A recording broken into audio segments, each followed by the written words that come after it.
how can couples manage, discuss, and plan their financial futures with clear heads and serenity? Can financial compatibility be learned?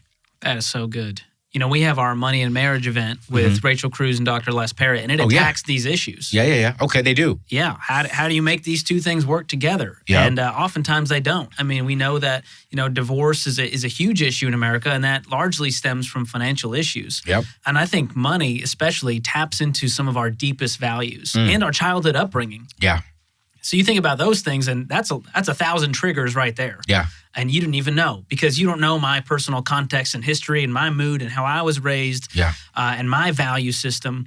And so there's so many kind of landmines that you could step on in a marriage when it comes to money. And so you've got to approach this thing with a plan, with intention. But, I mean, if the man is the head of the house, why are we arguing? If the man says, we're going to just pay for this and we're going to do this, what's the argument for? So are you saying that the man gets to make all the money decisions? This is a terrible plan. America would be bankrupt. Am I going to have to cut this out? No, Anthony's trying to trigger me. That's what's happening here. I feel a little bit triggered. I'm just asking a question. I'm not married. Let's say, for an example, you and your wife have had a money argument. What if you all just can't come to an agreement? Like, how do you resolve it then? What is the resolve for a married couple? I think you've always got to point back to your why, back to your shared goals. Okay.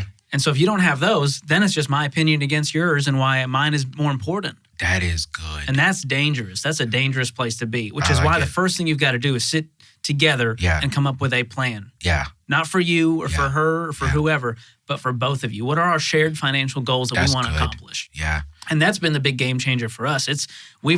We've ignored a lot of disagreements that could have happened because we can easily point back to, well, we want to pay the house off early. So that's why getting a Peloton doesn't make sense right now. Hold up. What is a Peloton? A Peloton? Does he not know what a Peloton is? Anthony, you know what a Peloton is? I don't need to know what a Peloton is. Come on. No one knows what a Peloton is, George. Have you not seen the commercials? No. Oh, the Peloton is the bike. The bike. Yeah, see? The $2,500 bike. Stay on that side of the glass, Connor.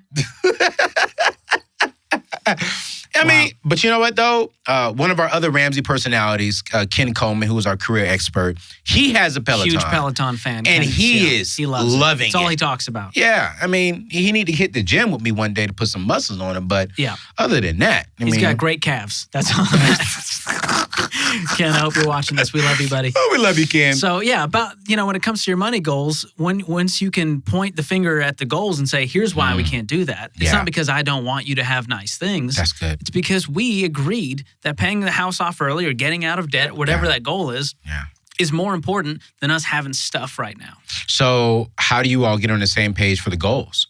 So I know when I first met you, you weren't married, but I do remember you saying, when I buy my house, I want to pay it off early. Yeah. And so what if your wife was like, I really don't want to pay it off early. I want to spend money over here more than just paying off my house.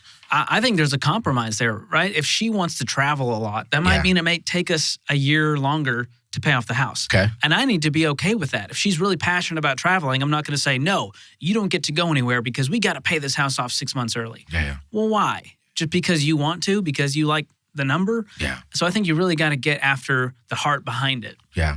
We joked about this earlier, but talk to that married man that feels as if I'm the man and what I say goes. Oof. Well, first of all, he'd be terrible at sports because he'd be hogging the ball the entire time. And marriage is a team. It's a team effort. It's what you signed up for. Yeah. And so I think when it comes to that, you can't just decide, well, I get to call all the shots. You have to hear the other person out. Yeah. And that's why those shared goals are so important. Hearing what you want to do with your life is important. It should be important to me if I'm your spouse, if I'm your life partner, the person you decided to do life with, then I don't get to make all the shots. Yeah.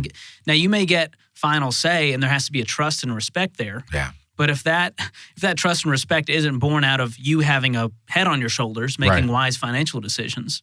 That's good. Connor, I think you said your wife controls the finances. You make the money, and she controls the money. Listen. The best way to put this. Oh, boy. All right. I wear the pants, but she picks out what pants I wear. You know what I mean? I don't know. Why can't you just both wear pants? I don't know why this has to be a discussion. Because she likes wearing dresses, I Oh think. boy.